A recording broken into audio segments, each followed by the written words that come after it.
All right. Good morning, ladies and gentlemen. It has been 100 days since Donald Trump's inauguration, and we are here to talk about that this morning. I've got Mario with us, who has been unfortunately AWOL for some time, and I have it on good Indeed. authority that he has been, in fact, here. Yeah, that is correct. My my brother's visiting. My brother who's still active duty Navy. He's visiting for 2 weeks. Right, I haven't seen him in like 2 years. So we are the rarest form of nerd. Okay, which is the tabletop wargaming nerd. Okay, um, from a previous generation, a dying breed, even. All right, almost entirely replaced by the video game nerd. All right, but we soldier on. We play basically World War One and World War Two simulation games, tabletop, Axis and Allies, World Edition, Axis and Allies combined, 1940s European and Pacific Theater edition, Volume Two. So yeah, we've been basically geeking out completely, and well, basically just getting plastered. So Yeah. we My I've been on vacation from the show. Okay, so pardon me. My appearance, my countenance, my temperance is maybe a bit off this morning, but I'm going to try because we did talk about doing the show for a long time, and unlike Cameron, when I talk about something we're going to do for 3 months, I'm actually going to do it. Unlike Cameron, who is basically his life at this point is he's going to soullessly shill fatty cakes for 80 hours a week and basically alienate all of his friends. That is Cameron. So, but I am here in whatever capacity I have. I was up till So, 3 a. I was up till Cameron, 3 a.m. last night. I was up till 3 a.m. last night, just so you know. But either way, hey, I was up at 3 a.m. this morning. yeah, there you go. I went to bed when you got up. Sergeant Major says, "Good morning, voters." Let me say good morning to a few people here real quick. Cindy D says good morning and and she drew first blood. Drew it twice. Damn, get it, girl. Aaron Olson's with us this morning. I see Pitt Danny joins us this morning. Patrick Brown, good morning, brother. And there's Pitt Danny pulling double duty on Rumble. Aaron Olson's with us. Good morning. Mario, Aaron Olson wants to know who won Ukraine. The Ukrainian campaign begins in earnest next turn. We're only like 2 months into Operation Barbarossa. Okay.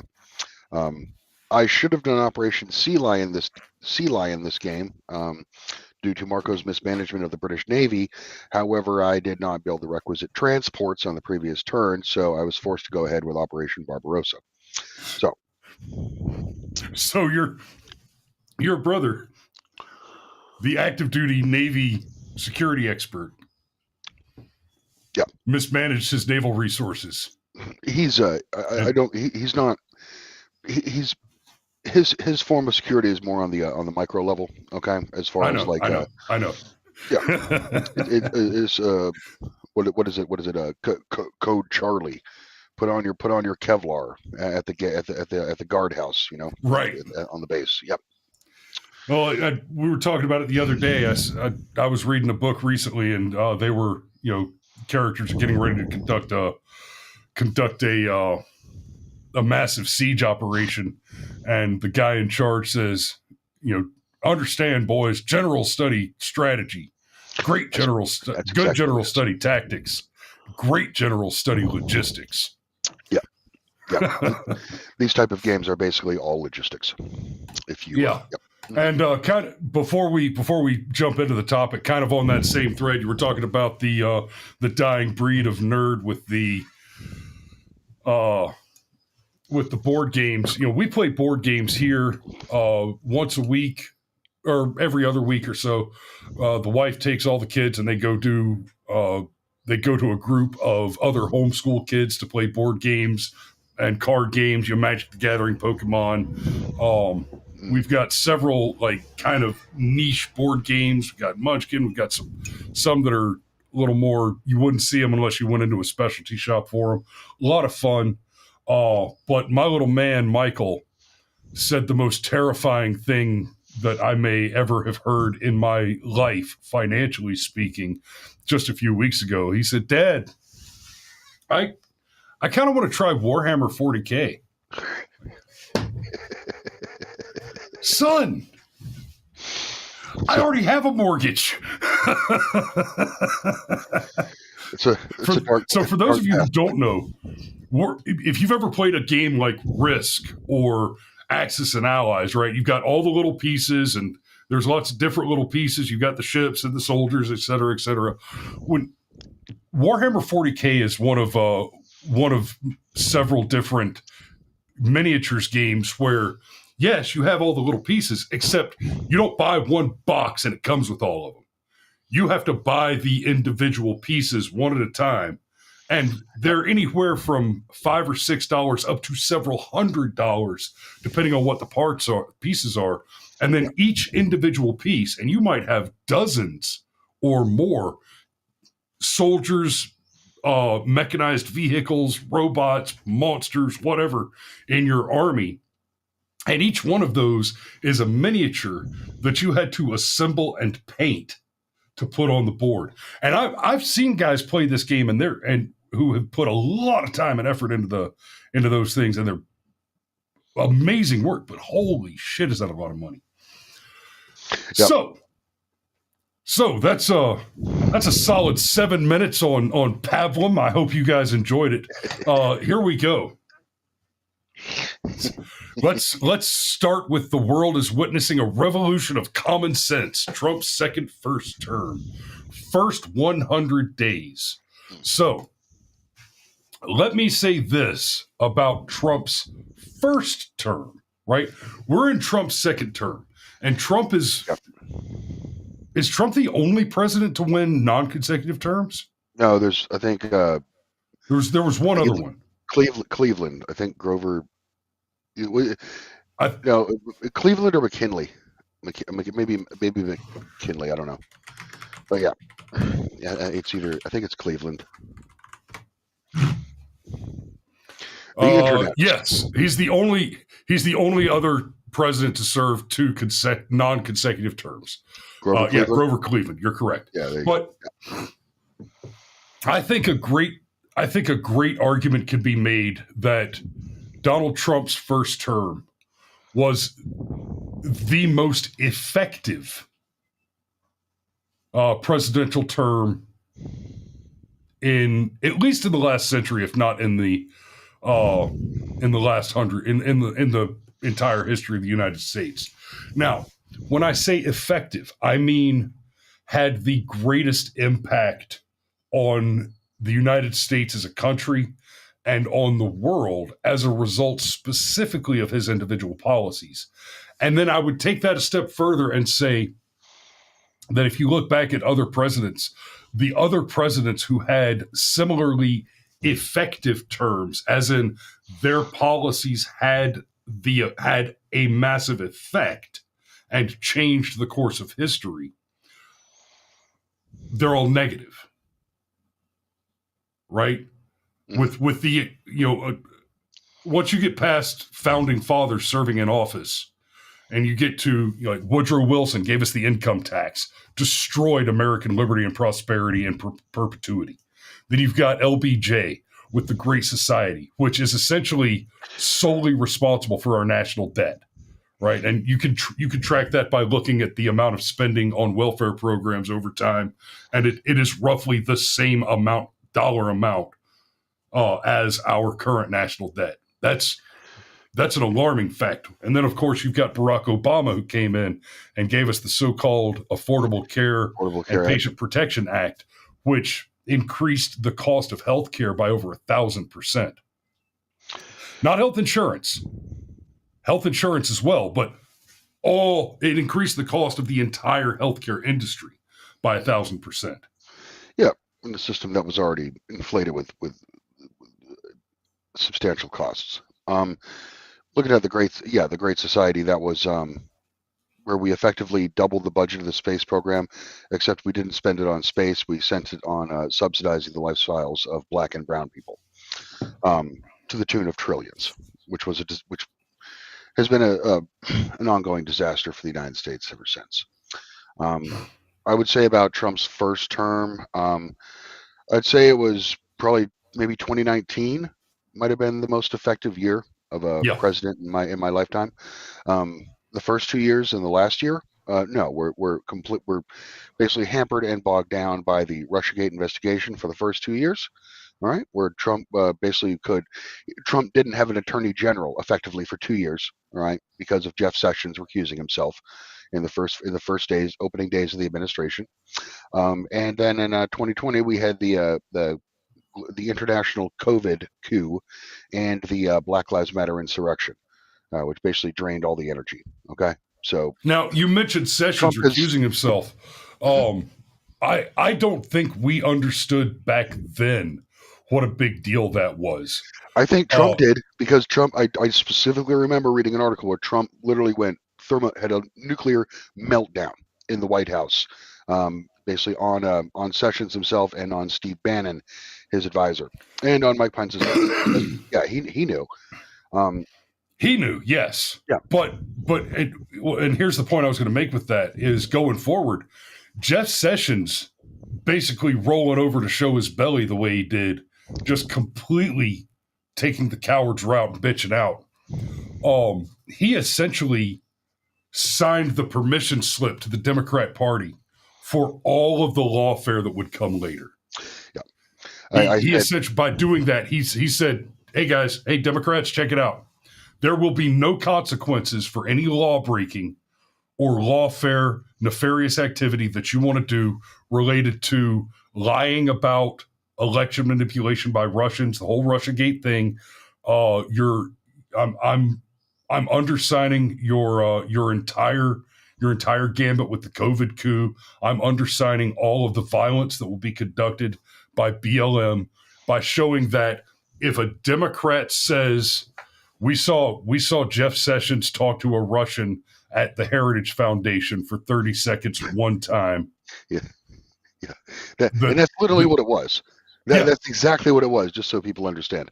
But the Russiagate, it was a fantasy invented by the Clinton administration as an excuse for why they lost an election when they had a 98% chance to win. Yeah, I mean that's humiliating. So you need to come up with something. Plus, it was the perfect decoy. To distract the administration and to distract the American public, because the entire mainstream media went along with it. We're seeing the same thing, okay, in Trump 2.0, or they're at least attempting it. But I think the thing that stands out most to me for Trump 100 days, the second term, is, and I say this with a grain of salt, but he did hire better people for his cabinet. Okay. Yes. The first time. Okay. Much better people. He doesn't have. I still have some concerns about Pam Bondi, but I'm very happy with the rest of the cabinet. Okay. Here's the thing. Yes, I do have concerns about a lot of the cabinet members. Okay. A lot of them are just basically Zionist shills. Okay. Let's just be honest. Because, well, when Miriam Adelson pays $100 million to be part of the Trump platform, to be part of the Trump second campaign, then you're basically the Israel money, okay, the Israel support, the control over foreign policy, that's basically going to be baked in. All right. There's nothing you can do about it. As I've said, I'm not going to pitch a fit about Israel during this term as presidency, because as the United States, we're not there yet. We're not there yet where we can have an honest conversation about our foreign policy and how it is basically a vehicle of Israel to exert its influence and to create greater Israel in the Middle East. Okay. We're just not there yet. So I'm not even going to freak out about it. That's why I get pissed off at the white nationalist, alt-right, what have you, people online who just want to harp about it. It's like, yeah, get over it. We're not there yet. Okay. Right. And also, here's the thing. The people that it's not Reince Priebus, okay, former RNC chair, all right, making picks for Trump's team, okay, making picks for Trump, for him to stack his cabinet. No, it's Trump's selection. Trump learned at least something from the first time, and all the people around Trump, whether you like them or not, they are loyal to Trump. That is key. The biggest thing for Trump was that the people, including Pam Bondi. Pam Bondi, Pambani, Kash Patel. Okay, yeah, mixed bag. All right. However, they are loyal to Trump, expressly loyal to Trump. All right. So that's the difference. That's how you can have these mini scandals or artificial scandals that the mainstream media purports, like a Signal Gate example, and it really doesn't come to any. Or It the comes second to no, Signal Gate. the second Signal Gate, right? And An it anonymous does, tip said there's another scandal. Oh yeah, wow, what was it? yeah, It and the was media anonymous. and the No, media. I mean the scandal. What's the scandal? Oh, we didn't say. Yeah. So they how that it doesn't have the desired effect, okay, from the mainstream media, which is basically to get cabinet members out. Trump's loyal to his people, and his people are going to be loyal to him, all right, for the foreseeable future, and that's a good thing. That's stability. um I like the job Pete Hegseth is doing, okay, and the DC establishment and the media are working feverishly to get Hegseth removed. Why? Because Hegseth doesn't want to go along with their war plans. They want war, okay. Understand that they want war with Iran. Hegseth is standing in the way of that, and Trump as well despite the fact that foreign policy is effectively purchased by Israel. Trump is he's not taking that bait. All right. He posted. I got nervous for a minute when he posted all those B-2 Spirit aircraft at Diego Garcia. All right. I'm like, man, please don't do this, Trump. This is the last thing America needs. This is the this is this is the last thing that's going to make America great again, is getting involved in another Middle Eastern war. All right. At this point in their history, when everything domestically is so fragile. Okay. We are people. You need to understand. We are recovering from a 4-year administration based on treason, pure treason, the selling out of this nation, the selling out of your posterity. All right, for satanic ends. Why would you open the border to like 11 million hostile invaders? Okay, why would you 15. It was at least 15 that we know of. Right. Why would you open the border to that? Why would you use the apparatus of the government to effectively, literally transport these people in different parts of the country, like basically as a like some kind of psychotic Johnny Appleseed? Okay, planting migrants Like that. nationwide, uproot and destroy the local communities. Why would you do that unless you are a satanic monster who hates humanity itself? Okay, you must fucking hate the American people to do shit like that. And that, I guess, would be the number one thing. All right, so far in the first 100 days is the border. The border is a 100% turnaround. All right, we got, well, not 90% turnaround, I guess. 90% reduction in border patrol encounters. All right, with illegal aliens. So down by 90%.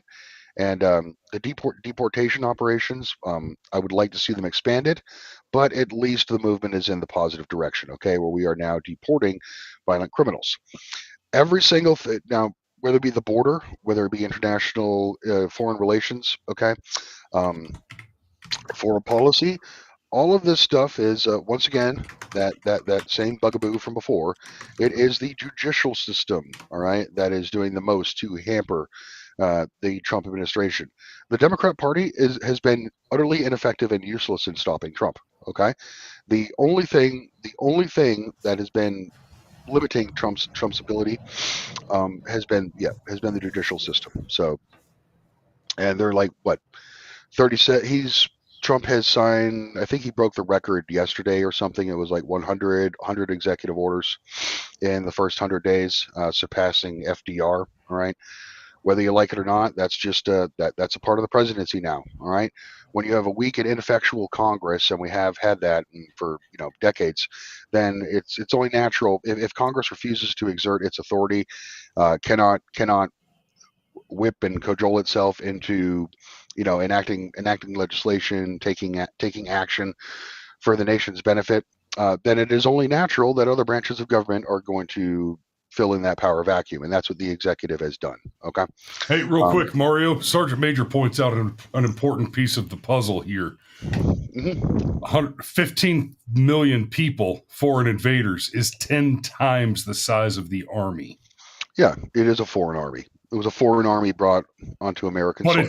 But it is a foreign army that is 10 times the size of the U.S. Army. Mm-hmm. Yeah. Now, I mean, and a lot of our soldiers are worth 10 foreigners in combat. Not all of them.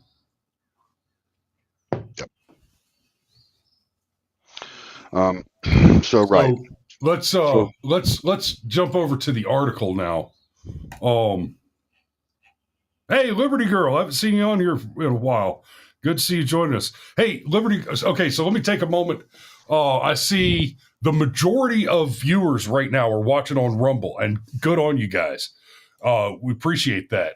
But I see a handful are still watching on YouTube, on Facebook, on Twitch, on Locals, on X. Get over to Rumble. If you don't already have a Rumble account, get over to Rumble and sign in. Create an account. It's free to create an account, right? And it's like $10 a month for it's like $10 a month to get Rumble Premium, and that gives you access to our live show, our premium content on Saturdays when we do the deep dives that have been very popular lately. We've been enjoying great success with it. But Chris, I'm scared of change. I'm a dirty, nasty YouTuber for life. Can I still watch the show? You can still watch the show live in the mornings for now, but you won't get access to the premium content. And if you're watching anywhere other than Rumble, here's what I want to see you guys do. Hop over to Rumble, right? Looks like that. And then when you scroll down to the description, you will always, in our description, you'll see where you can buy me a coffee. But for right now, more importantly, I want you to click on this button right here. That's our referral link. Go get yourself signed up for Rumble. That's free. You don't have to pay to be on Rumble. But there is a fee for the premium content. The premium content. Yep. That said, once you're signed up on Rumble and you're watching live and you're active in the chat, as long as you're active in the chat and you have already left a chat today, then that lets me do this.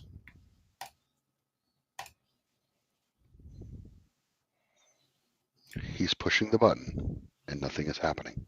Oh no, something's happening, Mario. What? They see it. Go check out the chat. Aw. How heartwarming. Pit Danny was gifted a membership by Brushfire Mind. Lovely. So that's a 1-month subscription to the Brushfire Mind with a free month of premium. There you go. So, but to get the random gift that I'm going to be giving away from time to time, I'm not going to do it every day. But we'll be doing it. We'll probably do it every Saturday.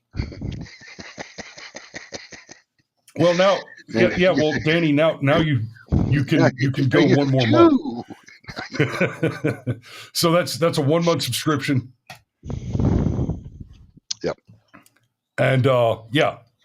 So let's get back to the present. Let's get back to the article. Or let's get into the article. So the world is witnessing a revolution of common sense. Trump's first 100 days.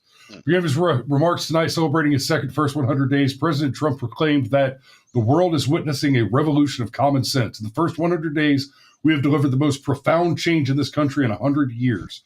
Trump commented, highlighting that we are ushering in the golden age of America. Nothing will stop my mission to keep Americans safe, Trump stated, pointing out the impact of the judiciary on his orders. Judges are trying to take away presidential power. I hope the Supreme Court will save this. So the president has been very aggressive. He's been very aggressive, very effective these first 100 days, but he has faced extraordinary pushback from the enemy. I mean the left. I mean the enemy. And when I say extraordinary pushback, one of the things we've seen a lot of are these universal injunctions. A little bit of clarity here. There have been more universal injunctions against Donald Trump in the than all first other presidents 100 combined. days of his second presidency than there were in the 20th century. And for just Donald Trump alone as president, okay, whether both terms, there have been more injunctions against President Trump than all other presidents combined. Yeah, no, and let me reiterate that Mario did not just say there have been more against President Trump than any other president. No, combined. more than all other presidents combined. Yep, because Trump is not from the. He's not a regular politician. He wasn't groomed for the job. Okay. No, he's third estate. Yeah, he's precisely. He's us with $1 billion. Precisely, he is third estate. All right, he doesn't belong to the nobility or the clergy. He's not from. He's a peasant with a wad of cash. Yes. Hence the Big Macs. Yeah. Right. Damn, I kind of want a Big Mac now, but I'm having lunch with my mechanic at the tie joint in Milledgeville later. So, yeah, and Trump says judges are trying to take away presidential power. That's what I'm talking about with with not just the universal injunctions, but let's not forget the two judges that were just arrested. They were arrested for breaking the law. They broke specific laws, but let's be very clear. These are activists who are engaging in theoretically in civil disobedience, in particular to be obstructionists against the Trump agenda. Now, I heard somebody the other day, and I think it was that goofy Ian guy that goes on the Tim Pool show all the time, said the phrase, I don't remember exactly how he phrased it, but he basically said, you have a right to civil disobedience. No, you don't. You have a right to free speech. Now, I'm not saying that civil disobedience doesn't have its place, but let's be very clear. If you had a right to civil disobedience, there would be no such thing as civil disobedience. The point to civil disobedience is to break the law on purpose in order to force the law to be examined in the courts so that you can make the argument that the law is unjust. Yep. The point to civil disobedience is necessarily an unlawful act, an engagement in an unlawful act. So you do not have a right to commit crimes. But civil disobedience has legitimate value. It is a reasonable and respectable tactic when applied correctly. And I'll even go so far as to say it may be the case that these shithead judges have a cogent argument to make on the merits. That's a very generous offer I'm making there. I doubt it, but because their basic position is not that they have any particular political motivation beyond Orange Man bad. Mm-hmm. But to the point, civil disobedience is not a right. It is necessarily an act of crime. The only difference between civil disobedience and terrorism is the use of violence. So, because it's both action for serving a political cause. You know what I mean? Just right. Disruptive action for a political cause. The difference is violence. Okay, which is why, you know, once you cross that line, like Black Lives Matter did and Antifa did in 2020, it became terrorism. That's exactly what it was, an insurrection. Okay, so we want to talk about what do you want to talk about? Border? You want to talk about foreign policy? Okay, let's go to borders. Let's do borders. Okay. So the border's been shut down by like 90%. I mean, dramatic reduction in border crossing, and that's a huge deal. So something I want you guys to understand, and we've said this over and over again, when we're talking about illegal immigrants, yesterday I spent quite a bit of time talking about the difference between somebody who crosses the border illegally and somebody who overstays a visa. right? Overstaying a visa is a civil infraction. It's a civil violation. Crossing the border is a criminal violation. And to be very clear, crossing the border illegally into any sovereign nation is an invasion. It is an act of war. Mm-hmm. So the people who cross the border without going through the legal channels, without going through the ports of entry, they're not just criminals. I do not say hostile foreign invader to be flippant or sensational. These are the hostile agents, the rogue agents of a hostile foreign government. Make no mistake, Mexico is a hostile foreign nation because it is a cartel nation. Correct. Mexico, and as I've said many times on the show, Mexican is the only nation that the United States has any justification to declare war against right now. Yeah. Okay? Only nation. Because that's the only one that is directly affecting. Maybe Canada. But I mean, Canada apparently in the last 48 hours has elected national suicide. Even more so than previously. Okay. They elected the maid. Yeah, Canada's dead. Like, they're done. You need to understand that. You need to prepare accordingly. All right. You're going to have a large segment of the Canadian population moving to the United States probably within the next 5 years. All right, and Canada will be entirely a colony that China and India will fight over. Okay, Canada died over the weekend. Understand that. That is as much as Mexico, Canada is going to become basically a failed state that we share a border with, and it's going to be a serious problem going forward. But they say that the liberal government retained power in Canada over Trump's bluster, okay, Trump's trade war bluster, okay, against the Canadians.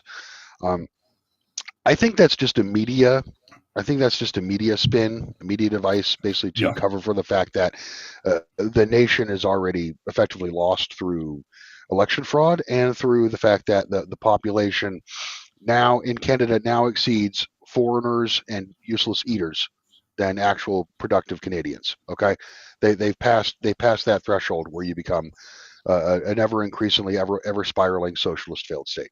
Okay, right. So basically, Canada has 5 years or less before it is either a foreign country, a third world country. Yeah, it's essentially New Pakistan. Yeah, it's right? Pakistan. It's Pakistan with snow. That's what Canada is going to be. It's Coldistan. So yeah, within the next 5 years, Canada will either be Coldistan or it will be the 51st through 60th state, and there's no in between. Yep. There will not be a Canada. No.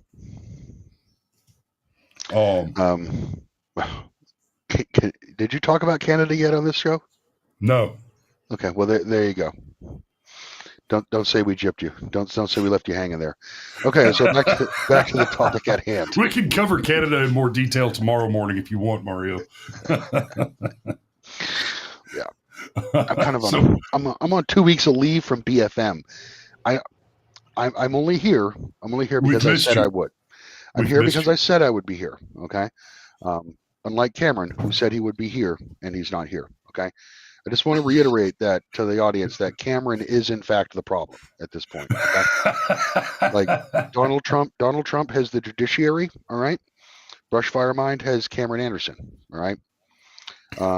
So damn, son.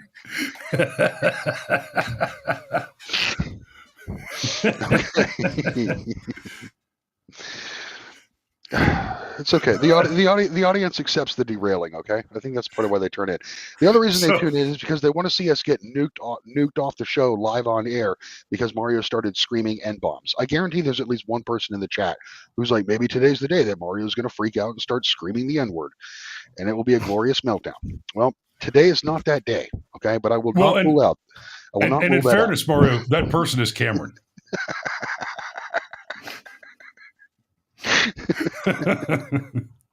I saw him. He installed a new microwave in his new pickup truck just so that he would have popcorn on hand when that day comes. Yep. Perfect. Okay. So with regard to tariffs, Trump said we have been abused by friend and foe on trade. Yes, so the tariff stuff. The tariffs in the first 100 days have been spectacular, and we are seeing some problems as a result of tariffs. In theory, seeing a lot of headlines that say uncertainty in the market over tariffs, et cetera, et cetera. And y'all, this is going to take a deep dive, so we're not going to have time to go into it deep right now. What you're really seeing, and it's not even complicated. Sergeant Majors pointed it out. We've talked about it. Okay, oil down, gas down, gold down, silver down, right? Everything down, and somehow inflation continues. It's down. Inflation's and down. The stock market goes down at the same time. It doesn't make sense. Yep. Right? These are numbers that balance against each other, and speculators see prices go down in one place, and they make purchases there, they make sales somewhere else, and where they sell, prices go up. And we're not seeing that. Instead, we're seeing everything get depressed, and we're seeing the headlines. Tariffs are scary. Tariffs are bad. Tariffs are causing all this. No, your bullshit catastrophizing headlines are creating the problem. And let me be clear. I am not saying that the misunderstanding of economics by these shit-tard, shit-lib journos is the thing that's causing the problem. No. I'm saying that they, on marching orders from someone, are intentionally spreading disinformation to cause uncertainty, precisely so that they have an argument for the Democrat politicians to make against tariffs, which, by the way, are the only constitutionally tolerable mechanism for the government to raise capital in the United States. Yeah, at least under the original document. It's with the tariffs. Okay, I take the tariffs with a grain of salt, really. Okay, if you've been paying attention to Donald Trump, okay, at all for the past decade, his game plan is pretty standard. It's pretty formulaic. Okay, Trump says something outrageous. Okay, the big ask. Trump says something outrageous. People squeal and ree. Okay. And then, like, Trump, you can't do that. That's insane. And then Trump comes out with something more measured, something less extreme, which is what he wanted in the first place. And then people agree to that. Okay, it's a standard negotiating tactic. All right, and yeah, we're negotiating with other nations right now on how to have a more balanced trade situation. So that's fine. The big issue is China, all right? And what Trump's trying to do is create basically an economic coalition of nations that will rival China. Whether or not that's going to work, I don't know.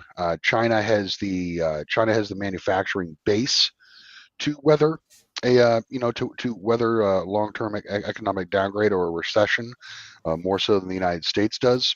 But the United States still has the global reserve currency for now. We have the global reserve currency and we have the consumer base. China has the manufacturing base, but that has almost no value without a consumer mechanism. Once they get, if China was to go completely insular under its current conditions, the people would basically either rise up, revolt, and overthrow the government, or starve to death, and there's nothing in between. Aaron Olson says, "What about the reports of Chinese factories closing?" Yeah, I've heard that. I've heard some of that. With China, it's like reporting on the Russo-Ukraine war. Like, who do you believe? Like, who can you really believe? Right, because you're dealing with the Chinese Communist Party, and they're one giant propaganda machine. China has never. Let's not forget that you're talking about the same people that sold us the bat soup story, or tried to sell us the bat soup story. Precisely. China has never told the truth. on anything. On the Chinese factories, Mario, have you heard of the dark factories? No, what's that? So apparently China has built some factories and plans to build more. They're called dark factories because they don't bother to install lights. Because the factory is entirely AI-driven robotic manufacturing. And so they don't install lights or air conditioning or any of that. Anything that humans need to operate, because everything in there operates on, oh well, I'm the robot and I have the schematic and I know the layout, and everything is perfect because it's all mechanical and automated, and so I don't have to see anything. I just happen to know that there's a coffee cup passing in front of me and squirt. There it is, for the assembly. So that's that's going to be an interesting development. It's just starting to get talked about in the news. So they're actually they're building tech from the video game Command and Conquer Generals. Okay, correct. But port improvements. Yeah, that's correct. Trilibium or whatever it is goes in here, and tank comes out here. Yeah. I thought at first you were talking about like you dump the unobtainium into the hopper and it just shits war machines. I thought you were talking there at first about like Chinese peasants assembling springs, you know what I mean, in a cave. But a great leap forward style Chinese economy. Anyway, I don't trust China. I mean, we've been waiting for the Three Gorges. Donald Trump don't trust China. China is asshole. Yeah, we've been waiting for the Three Gorges Dam to burst like for 5 years now. Couldn't have it any minute now. Any minute now. China Three Gorges Dam going to burst. Yep. And we could do without 90% of China's shit, as Pitt Danny says. Yeah, absolutely. Okay. Don't be a Walmartian. Okay. You don't have to be a Walmartian. Okay. You don't have to spend money on cheap plastic garbage that you don't need. All right. Walmartian. I like that. That's right. Yeah, because 90% of Walmart's product outside of the grocery aisle is Chinese. Yeah, and the food itself is contaminated as well. Great value. Hong Kong, no more to stand with China. We need independence. Yep. And what's your message to? Have you seen Donald Trump? Do you think he should step in? Donald Trump don't trust China. China is asshole. That's one of the best clips ever to hit social media right there. Yep. Okay. When people who speak tone-based languages scream English and accent, it can be pretty funny. Yes. Yes. Donald Trump, China's asshole. Yep. All right. Well, yeah. So the tariff thing, I see it as basically a means towards an end, towards rebalancing global trade. And I'm fine with it, and I just don't listen to the media anymore. And I think most Americans, okay, don't listen to the media anymore either. I mean, that was really the key accomplishment of Trump's first term, was the total discreditation of the American media, right? And that hasn't changed. So, like I said, the Democrat, let them be hysterical. Okay, people generally are not listening. So, I think Frank Luntz, the fat butt buddy of McCaffrey, right? The pollster, right? Yeah, he found that out in a recent polling he did on like live on Fox, where basically he tries to set up the question in the worst negative light, and people just didn't buy it at all. So. Anyway, rip headphone users. What did I do now, Cameron? What do we do now, Cam? Huh? Anyway, what did he say? Wait, what did he say? Something? Cam's sharpshooting. Okay, he's sharpshooting right now. Anyway, moving on. Oh. So foreign policy. Patrick's asking me, how the hell do you change your username on Rumble?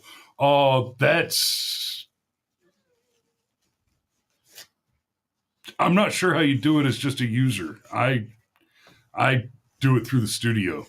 Yeah. No clue. Okay, so foreign policy. Well, our foreign policy is effectively guided by Israel and guided by AIPAC. Okay. However, Trump has done a good job towards basically, neutering their worst inclinations, which is total war against Iran. All right. So I don't like the saber rattling does make me nervous on Iran. The bombardment of the Houthis. Okay.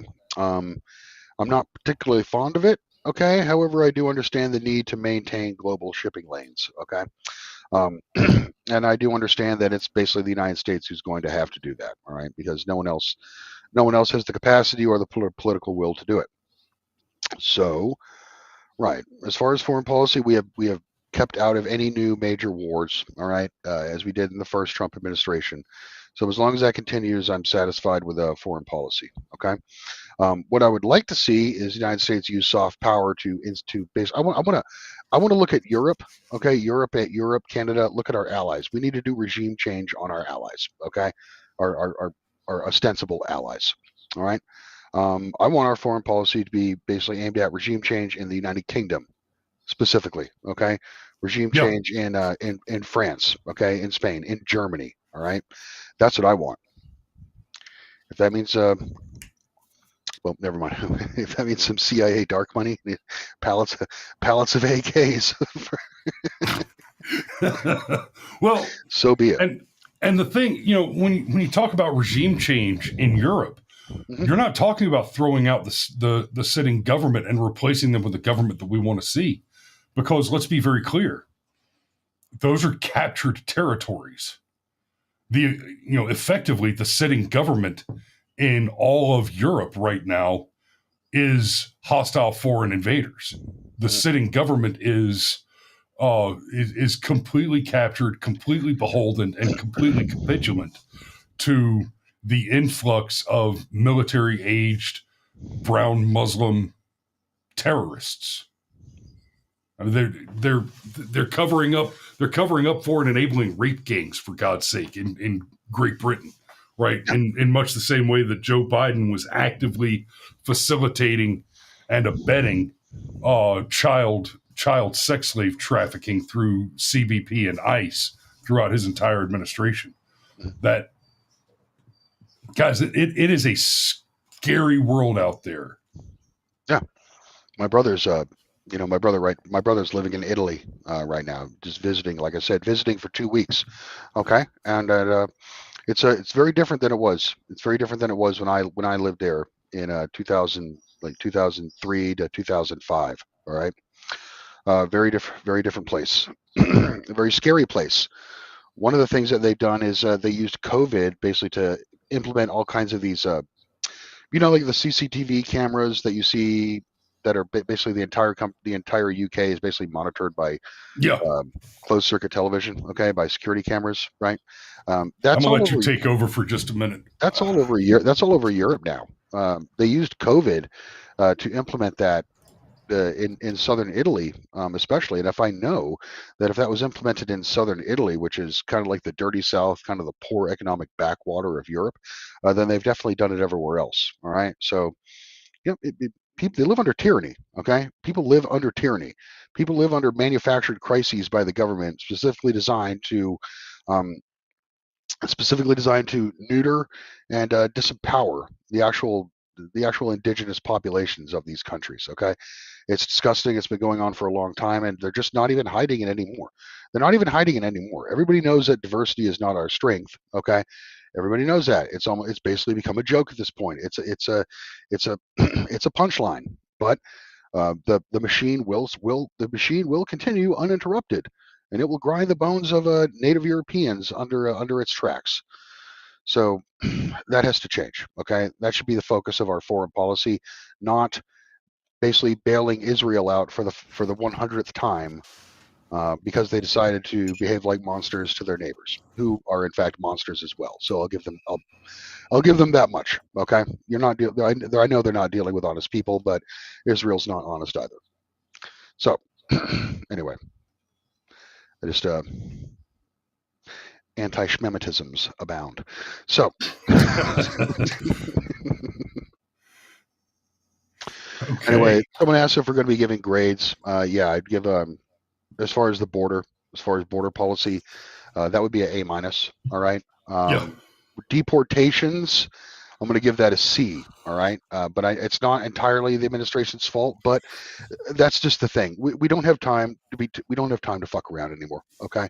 So if if the judiciary is doing something to hamper you, okay, it's not an excuse to just say the judiciary is tying my hands and will not allow the administration to proceed. You have to just force it through. Okay. Like Donald Trump famously tweeted, well, he didn't tweet it, he truthed it. Okay. Like a month ago, he says a leader commits no crime in saving his nation. Okay. I firmly believe that. 100%. You commit no crime in saving your nation. So I guess that's what Trump's going to have to do. All right. Now, I see it like this, Mario, with the judicial activism.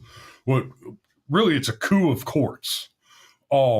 They're attempting to usurp authority that does not belong to them through the Constitution. And Trump really has two options here. And I hope that he's taking the second one. But the first is to simply say, okay, look, just like we talk about under UCMJ, it is illegal to follow an unlawful order. Right. It's not just that you're not required to follow an order that is unlawful, but if you're given orders by a superior in your chain of command to commit a crime, then the crime you commit and the order you followed are two separate crimes. You have a responsibility to refuse unlawful orders. Right. So that has to do with the order of operations of a chain of command. Now, the Constitution gives us the three co-equal branches, and there is a reason that the judicial branch does not have its own distinct enforcement mechanism. It is the job of the executive to conduct enforcement. When the judicial starts giving the executive orders on how to conduct the executive, the execution of law, then the judicial is attempting to usurp authority that is not only not enumerated to it, but explicitly denied from it. And so the first option is Trump just says, you don't have the authority. These actions are obviously unconstitutional. You do not have the authority to give me orders. You cannot command me. Yeah. The other option, and I just want to add of this. The majority of these judges, are basically are foreigners. All right, they're not heritage Americans. All right, correct. You look at the names and you look at the faces. They are not people from here. All right, so it's judicial coup, like you said. Anyway, go ahead. You're saying Trump's second option is. Oh. And I think this is the route that he's going, basically to let them do it a bit. He's given them enough rope to hang themselves. And I think that's the path he's chosen, and that's why they've started the arrests. So hopefully, if I'm reading this right, over the next several days, well, several weeks and months, really, we should see more judges arrested. And Donald Trump making the push going into the midterms. Hey, guys, the judiciary is a captured entity that is attempting to steal your government away from your elected officials. And these corrupt judges should be considered, they should be likened to mutineers. Yeah. So I think that's the route he's chosen to go. He didn't sign an executive order, but he did pass a memo, or I don't know exactly. When a president signs a piece of paper, when a president has something written down and signs it. Okay, I'm not sure how that passes through the bean counters to actually being implemented. All right, but he has stated that if you're going to be filing injunctions against me, you effectively have to post bond. All right, for the financial for the financial penalties that may be incurred through the implementation of your injunction. You know what I mean? Basically, like posting bond effectively on your injunction.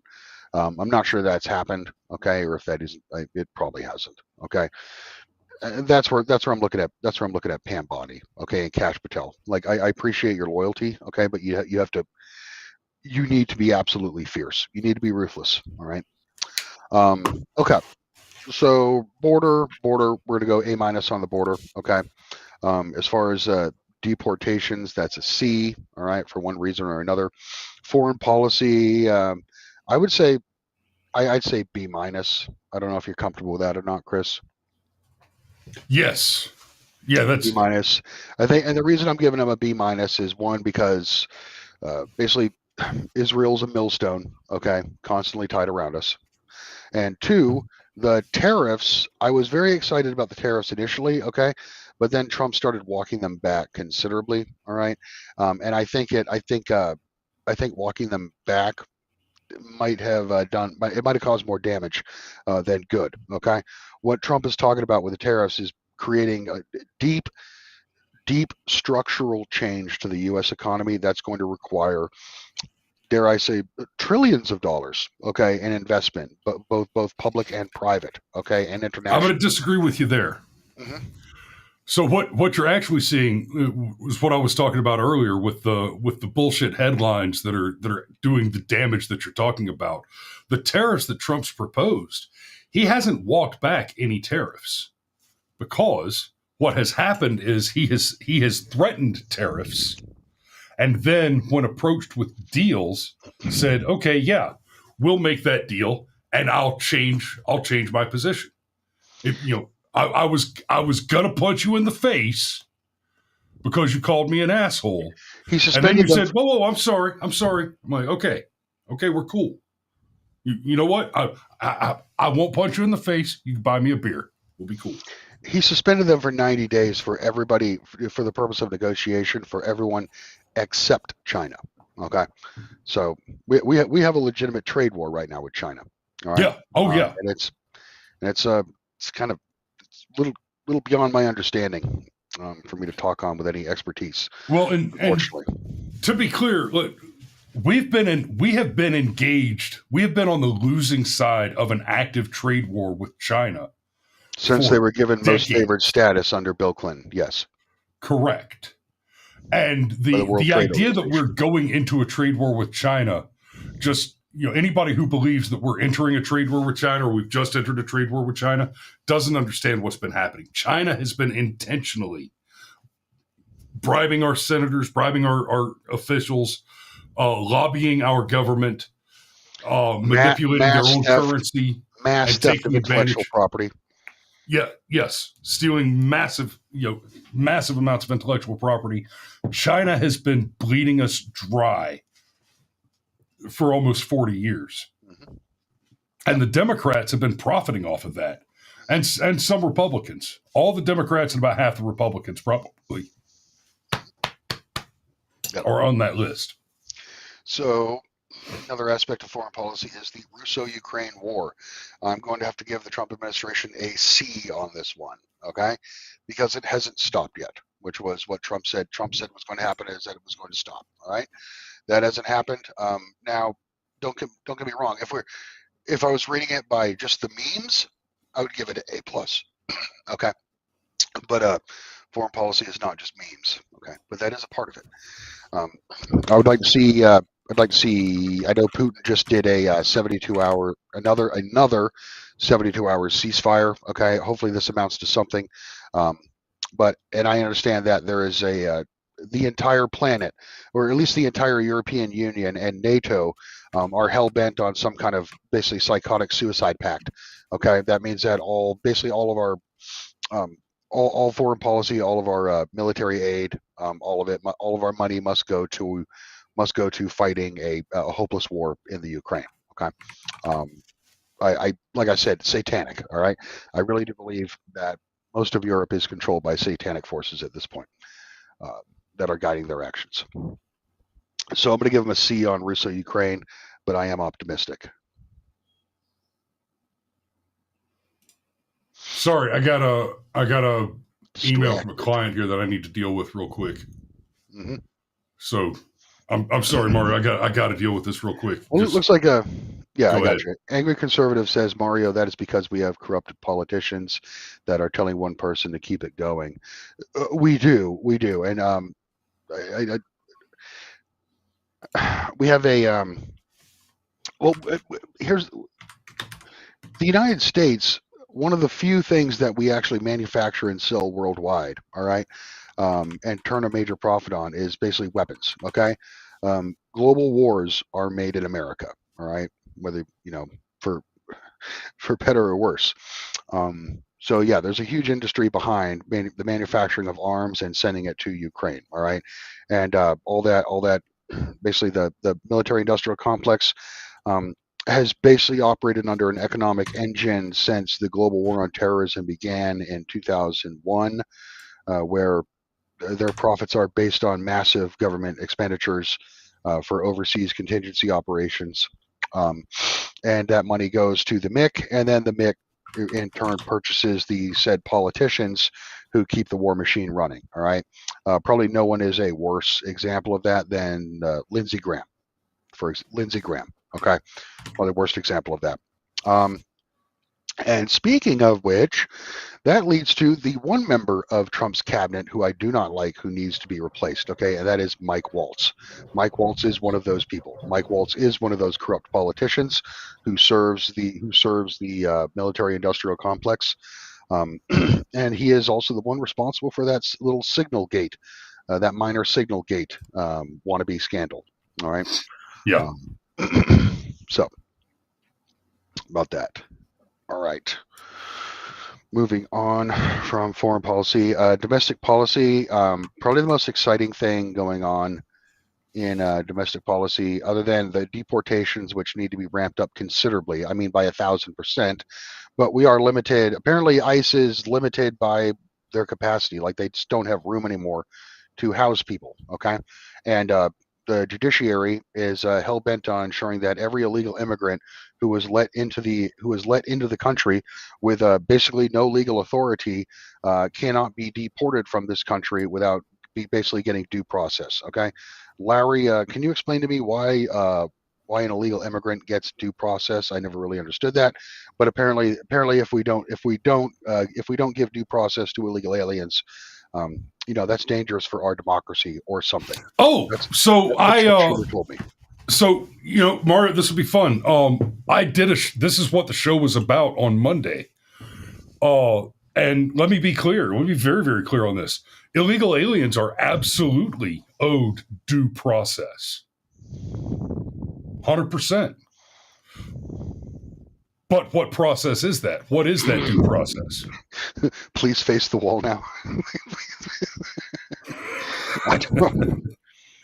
No, but I mean, under the law is very clear on this.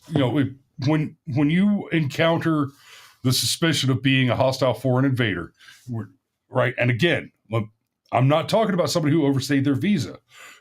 What you're being suspected of is having crossed the border illegally, right? If you can't provide evidence that you are an American citizen or a green card holder or a visa holder of some kind, or that you went through the port of entry, right? You cross the border illegally, then the process you're due.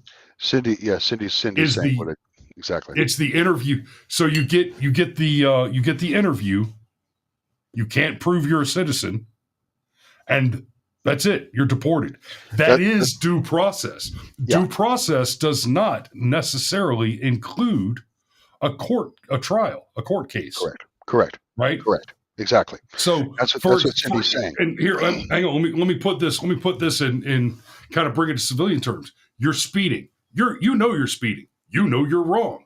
You get pulled over. The cop pulls you over and says, "Son, do you know why I pulled you over?" And like an idiot, you say, "Yeah, officer, I guess I was going a little fast there." Okay, thing one, don't talk to cops. If you ask why he pulled, if you know I've why also he had a pulled you few over, beers. you don't know shit. But you tell him, yeah, I guess I was driving a little fast. He writes you a ticket. Now, when he writes you that ticket, that comes with a court date that you can attend if you want to. Mhm. But if you choose to just pay the fine, you've had your due process without ever going to court. Yep. Right? So what Cindy was mentioning earlier is that they have in fact received some process. These people, these illegal immigrants let in by the Biden administration, the majority of them are in fact documented. Okay, their information has been taken down. They were given a free phone. Okay, they have they are in the process. Okay. They are part of a process, and that process can be terminated at the discretion of the United States government. So there's your due process. Anyway, what's going on? Are you under siege? Are they Kind coming? of. They coming for your kids? They coming for your money? Apparently, there was a glitch in Dropbox, and so some photos that I took yesterday ended up in the wrong Dropbox folder. Uh-huh. And so the editors didn't get them on time, and I'm not going to get paid on time, and I just fixed that because I like to get my money. Hundreds of dick pics. Yeah, the clients were surprised. Clients were shocked when they opened that. Yeah. So the other part of that due process thing, and I'll summarize this briefly. Mario, feel free to go watch the 30 some minutes that I spent explaining this. One of the things that gets misunderstood is the application of constitutional rights. The idea that only Americans have constitutional rights, and that's not the case. It is more correctly understood like this.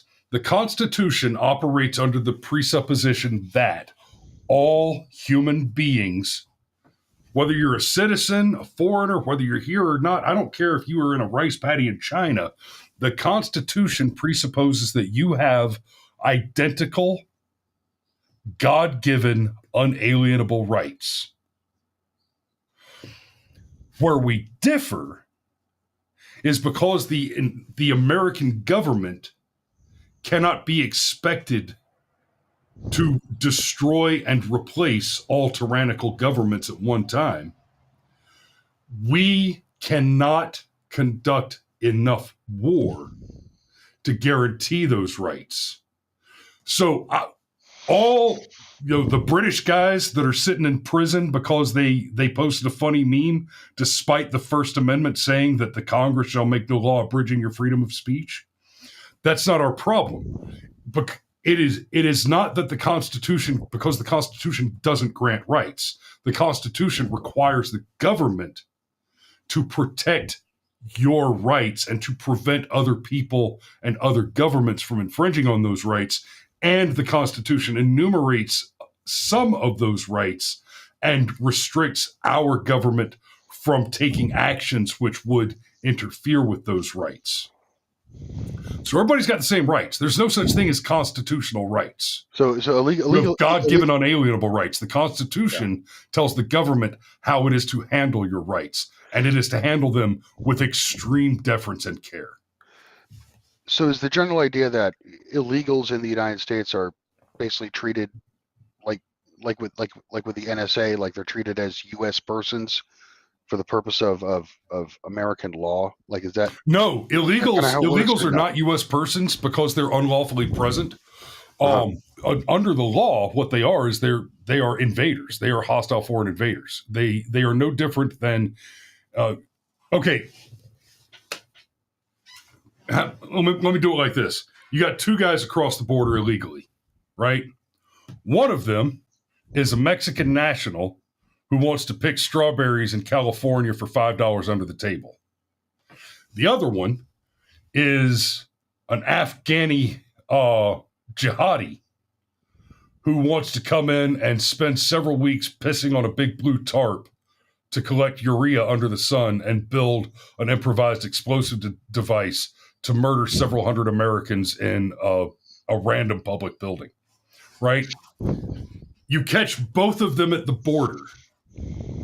Neither of them has either pissed on a tarp or picked a strawberry yet. How are they legally distinct?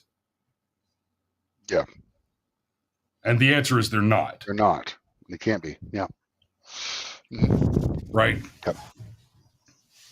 So, and then of course, after they've done the thing they came here to do, the significant distinction is, Juan is still alive and has strawberries. Yeah. Okay. I get it. I understand. All right. Well, so moving on. I think, let's see here. I do have to, I got to go, honestly. Aaron Olson asks, what about cryptocurrency, American Reconstruction, and the AI front? Okay. Cryptocurrency, kind of beyond me, honestly. Yeah, we're going to have to bring in a specialist for cryptocurrency. I happen to have a few on tap. That's one that, honestly, one of the reasons we haven't done that yet is my smartest guys on crypto are still active duty. Mm-hmm. And they're active duty in sensitive positions, so they can't come on camera. Right. Especially since some of them will be discussing not just crypto and how crypto works, but they'll be discussing like the national security and technology angles on crypto, and that shit. It's not classified information, but it's information that's sensitive in a way that a guy that carries a clearance can't discuss while on active duty. Right. And I am a savage Luddite who only understands economics in the terms of like literally stacking physical coins on a desk. Okay. Mario, cryptocurrency is a theoretical manifestation of a property which is created through a complex algorithmic mathematical process and what's called the blockchain. Yeah. Essentially, it's when you park a Volkswagen Beetle in your front yard and you dump crack cocaine into it so that it will generate Doritos. Outstanding. Perfect analogy. Okay. And American Reconstruction. It is on so many levels.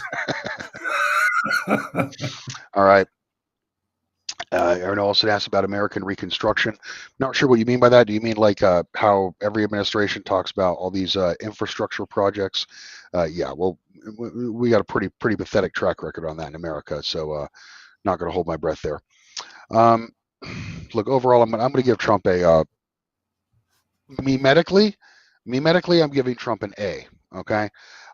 As far as results are concerned, I'm giving Trump a B- at present for the first 100 days. All right. So doing better than the previous Trump administration, though. Okay. By many measures. All right. By most. So I'm optimistic, but you understand, people, you got to understand at the end of the day. All right. I don't care what country you're in. All right. I don't care what situation your government is. You're not going to vote yourself out of this. Okay. You're not going to vote yourself out of what's coming. All right. As Ron Paul would say, it's happening. Okay. It's happening. And part of the problem there is this. It's a problem within the context of giving the president a grade. It's not a problem within the context of a functioning government. The fact of the matter is the president is just not that important to the process. He's the executive. He's functionally the end of the process.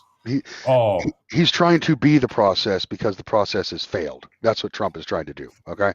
And I respect him for that. It wouldn't be useful or needful for him to do that if it were not for the fact that the process has failed so aggressively. Correct. But we've been saddled with these deep state bureaucrats that are dug in like ticks and just sucking the blood right out of our assholes. We need Trump to come around with a cigarette lighter and a pair of tweezers and just pluck the little bastards out and deal with them.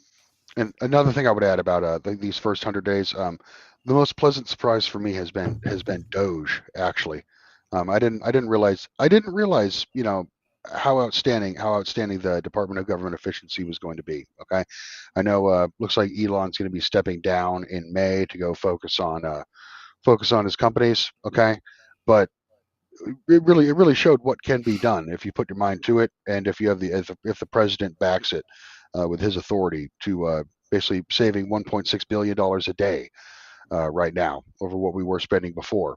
Ultimately, will it matter? Probably not, because Congress is just going to pass another omnibus, multi-trillion-dollar. Oh no! Ultimately, and this this is going to be a big part of what I go into on Saturday's deep dive with Cameron. I'm calling USAID the defunding and destruction of USAID the biggest win in the first 100 days, because we've been fighting the Democrat money laundering machine since Tammany fucking Hall, and USAID was set up in 50 years ago, essentially to formalize the government directly funding criminal activity for Democrats and their special interest groups with U.S. tax dollars. It was one big money laundering scheme, and now that that's been shut down, if Trump manages to take out Act Blue through the fraud suits that are coming up on Act Blue in the near future, the Democrat Party is just going to slap the fuck out of money. I gotta if in fact the best thing to come out of this Trump administration may be that once all that's said and done, there's no more $1-2 billion presidential campaigns. Somebody could win it with $1 million, $2 million in contributions. Yeah, that would be excellent. That'd be excellent. I mean, it's our system of elections has been commented, but like to us it's normal, okay, but pretty much every other foreign power looks at it and says, like, what do you? Basically, it's the most expensive show on earth. You know what I mean? Yeah. It's not like that in any other country. So, except for like corrupt third world countries where you literally buy the presidency. But I digress. So, it is. It's my brother's birthday today. Marco turned 40 today. All right. Holy shit! Really? Yeah, turned 40. My baby brother is 40, and we're going to the gun range. So I'm gonna get ready. I got to get ready for the range. We're gonna bring an arsenal. I'll send you some pics. It'll be fun. All right. Take some video. I will. Hey, is Marco nearby? Can you bring him in front of the camera so we can say happy birthday?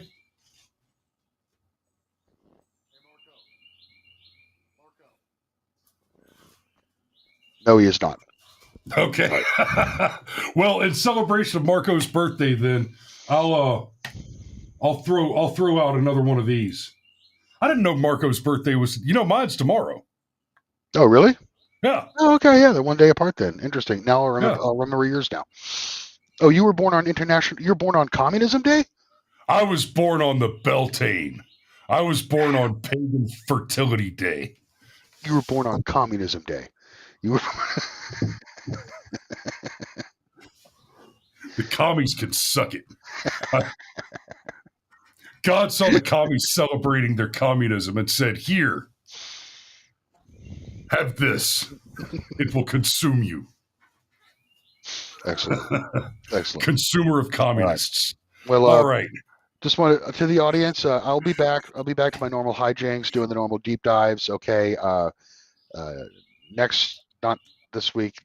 Next week. Okay. Anyway, when my brother's vacation's over, okay, be back to normal. So I apologize for my absence. All right. Have been busy with basically personal life. Okay. So. Sergeant Major says, "Happy birthday, Marco." And with that, guys, I'm going to go ahead and put a pin in her. Mario, do me a favor. Hang out on the line for just a minute after we lock it up. Roger that. We'll run the outro.